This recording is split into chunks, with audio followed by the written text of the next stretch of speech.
मेरे खोपड़ी में कितना टेंशन है तेरे को मालूम क्या? मेरे को कुछ नहीं पता, पुलिस पता लगा रही है।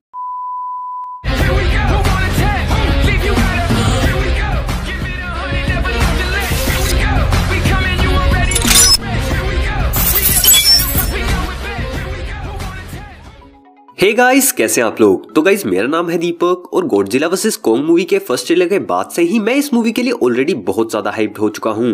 इतना कि अपने सुपर हीरो बेस्ड चैनल पर मैंने मॉन्स्टर यूनिवर्स के टॉपिक्स को भी इंक्लूड करना शुरू कर दिया है। पर ऑब्वियसली सुपर हीरोज तो दिल में बसे हैं यार, उन्हें भूल थोड़ी सकते हैं। इसलिए अपनी लेटेस्ट सीरीज डी के ओपिनियन के अंदर ही मैं आज की इस वीडियो के अंदर आपके साथ इस टॉपिक पर अपना ओपिनियन शेयर करूंगा कि क्या होगा अगर कॉन्ग और द इनक्रेडिबल हल्क के बीच एक बैटल हमें देखने को मिलती है। इस टॉपिक पर एक और वीडियो भी बनाई जा सकती है जो कि मैं गॉडजिला वर्सेस कॉन्ग मूवी के रिलीज के बाद बनाऊंगा, क्योंकि अभी कॉन्ग की फुल एबिलिटीज का हम सिर्फ एक ट्रेलर की मदद से क्लियरली नहीं जज कर सकते।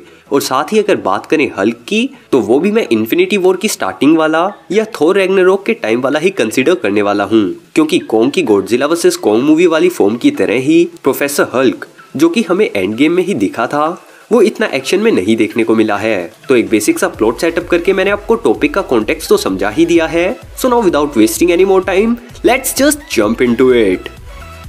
तो यार, इनकी बैटल के बीच कुछ चीजें जो मेजर रोल प्ले करेंगी वो है इनका size, speed, strength, healing factor, durability और इंटेलिजेंस, जिनको एक एक करके डिस्कस करने के बाद एंड में कंक्लूड करेंगे कि आखिर इन सबको मिलाकर कौन सा कैरेक्टर दूसरे को धूल चटा सकता है। कुछ भी कंपैरिजन शुरू हो उससे पहले आप कमेंट्स में लिखकर बता दो कि आपके अकॉर्डिंग इन दोनों में से कौन सा कैरेक्टर जीतने वाला है, और वीडियो के एंड में देखते हैं कि आपका आंसर सही था या गलत। तो सबसे पहले है साइज।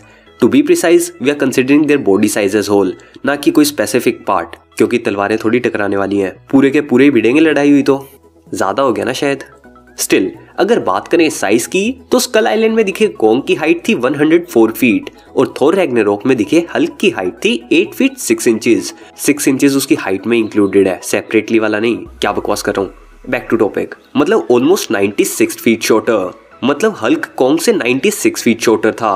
अब भले ही कॉन्ग की हाइट हल्क से काफी ज्यादा थी, but we can't rule out the fact कि इतनी हाइट के बावजूद हल्क ने अनंत अग्नि से पावर्ड सर्टर को टक्कर देने की कोशिश की थी। हालांकि वो बड़ा राक्षस था, बड़ा राक्षस है, पर ऐसा नहीं था कि हल्क उससे हार गया था या उससे अटैक खाकर जख्मी हो गया था। बस एस्गार्डियंस की जान बचाने का सवाल था, इस वजह से उसे वहां से मैदान छोड़कर भागना पड़ा। And just to be accurate with the facts, इस पॉइंट पर सर्टर की height as per Marvel fandom nearly 1000 feet बताई गई है, यानी कि कॉन्ग से भी 10 गुना बड़ा। और अगर हल्क ने इसे टक्कर दी थी तो नो डाउट कॉन्ग के साथ बैटल में भी इनकी हाइट का डिफरेंस हल्क के लिए कोई बड़ी मुश्किल नहीं पैदा करने वाला। और वैसे upcoming Godzilla versus Kong movie में भी कॉन्ग की हाइट नियरली 400 फीट ही होगी, जो कि सर्टर के मुकाबले आधी भी नहीं है। तो उस फॉर्म में भी कॉन्ग और हल्क की बैटल में हाइट का फैक्टर हल्क के लिए इतनी मुश्किलें नहीं पैदा करने वाला। और वैसे यार, कॉन्ग का सबसे आइकॉनिक अटैक जहां वो अपने एनिमी के जोस को ही ब्रेक कर देता है, हल्क के छोटे साइज के सामने तो ये हरकतें भी नहीं कर पाएगा वो। खैर, साइज के बाद अगर बात करें स्पीड की, तो इसमें दोनों एक दूसरे को मैच कर सकते हैं अगर रेस हो तो, क्योंकि भले ही हल्क थोड़ा फास्ट स्प्रिंट कर पाए, but because of the larger size Kong के कुछ स्टेप्स ही हल्क के मल्टीपल स्टेप्स के बराबर होंगे। बट ये लड़ाई कर रहे हैं, रेस थोड़ी, तो यहाँ स्पीड का फैक्टर सिर्फ मदद करेगा हल्क की। क्यों?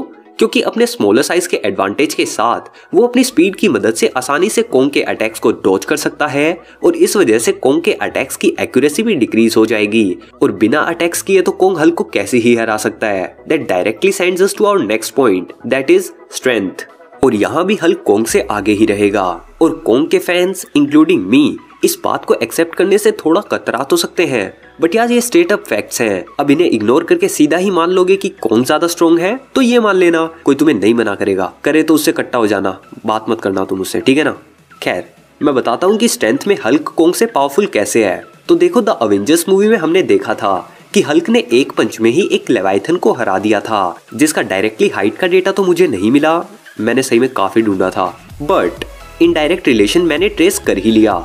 तो ये इनडायरेक्ट रिलेशन मुझे मिला एंटमैन की मदद से, to be precise giant man की वजह से।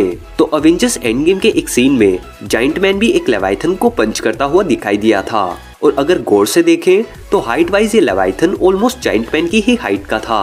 और मार्वल के ऑफिशियल डेटा के बेसिस पर एंड गेम की फाइनल बैटल में जाइंट मैन की हाइट थी 33.3 मीटर या कहें almost 109 feet. With this relation उस लेवाइथन की हाइट भी थी 109 feet and if you recall Kong की हाइट हमें देखने को मिली थी 104 feet in Kong the Skull Island, जिस फॉर्म को हम इस कंपैरिजन में हल्क के साथ कंपेयर कर रहे हैं। तो अगर हल्क के एक पंच ने 109 फीट लंबे लेवाइथन को ढेर कर दिया था तो 104 फीट के कोंग को क्यों नहीं कर सकता।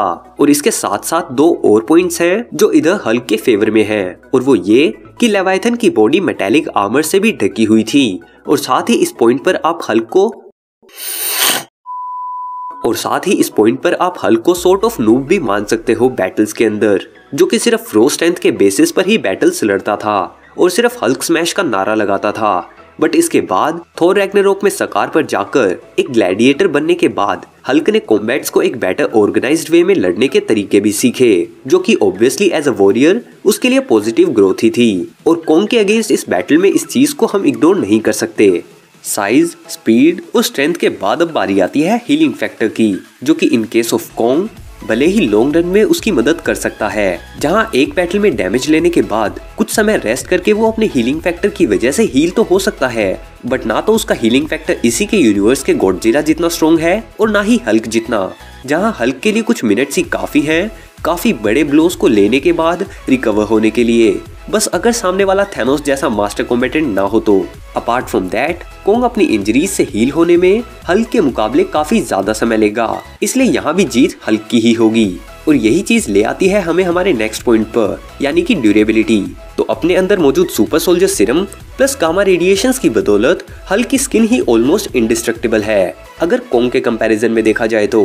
और वहीं कोंग भले ही एक टाइटन है, पर इस कंपैरिजन वाला कोंग तो अभी एक बच्चा ही है, जिसकी मसल्स और बोन्स डैमेज आसानी से ले सकती हैं। किसी भी जानवर की तरह ही you just need to be strong enough to do that. और हल्क से ज्यादा फोर्स और कौन ही जनरेट कर सकता है यार। और अगर तुम्हें हल्क की ड्यूरेबिलिटी जाननी है सिनेमैटिक यूनिवर्स के अकॉर्डिंग, क्योंकि कॉमिक्स में तो वो बहुत ही ज्यादा ड्यूरेबल है, तो यार याद करो अवेंजर्स मूवी में भी हेलिकैरियर से गिरने के बाद भी हल्क सरवाइव कर गया था। हाँ, माना कि वो ब्रूस बैनर में ट्रांसफॉर्म हो गया था, बट ऑब्वियसली बीच रास्ते में तो नहीं बदला होगा वो ब्रूस के अंदर, क्योंकि वरना तो एक खून से भरे हुए पानी के गुब्बारे की तरह फट जाता बैनर नीचे गिरकर, अगर वो इतनी हाइट से गिरता तो। और ये चीज कोंग के लिए और भी ज्यादा डेंजरस होगी। क्यों? उसके साइज की वजह से, क्योंकि बड़ी चीज जब हाइट से गिरेगी तो उसका इम्पैक्ट ज्यादा होगा।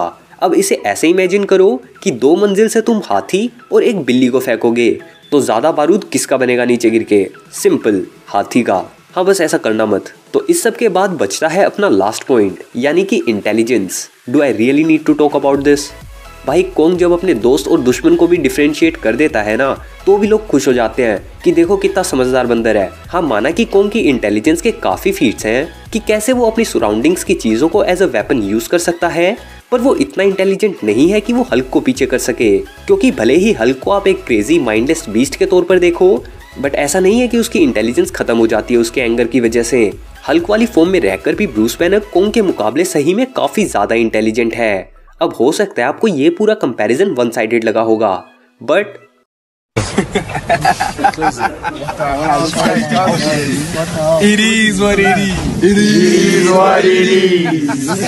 और इन सभी फैक्टर्स को ध्यान में रखते हुए, यानी कि स्ट्रेंथ, स्पीड, ड्यूरेबिलिटी, इंटेलिजेंस और साइज, आई कंक्लूड कि अगर हल्क और कोंग के बीच एक हाइपोथेटिकल बैटल होती है तो कोंग हल्क को नहीं हरा पाएगा। Well that's just my opinion. आपका ओपिनियन कुछ अलग भी हो सकता है, तो आपका इनके मुकाबले के बारे में क्या कहना है? और अगर आपके अकॉर्डिंग इस बैटल का विजेता कोंग होता तो ऐसा क्यों होता? ये चीज नीचे कमेंट्स में मेरे साथ जरूर शेयर करना। और ये वीडियो पसंद आई हो तो इसे लाइक और शेयर करके चैनल को सब्सक्राइब जरूर कर लेना। और कोंग और गॉडजिला के बीच एक एपिक कंपैरिजन देखने के लिए ऊपर वाली और मेरे चैनल की बाकी इंटरेस्टिंग वीडियोस देखने के लिए नीचे वाली वीडियो पर क्लिक करें।